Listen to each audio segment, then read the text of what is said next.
વધાવવા શ્રાવણ વરસે રાહ જોવે સુદામા કાનો ક્યારે આવશે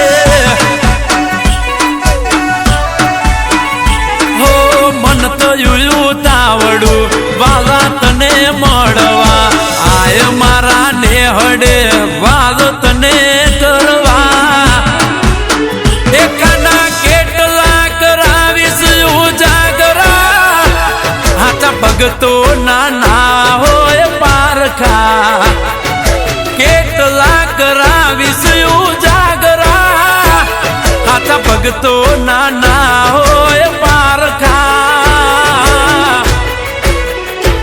એ સેલિબ્રેશન કરશું સુદર્શન સે તું પુલે મારા વાલીડા આઠમ ના વેલા આવ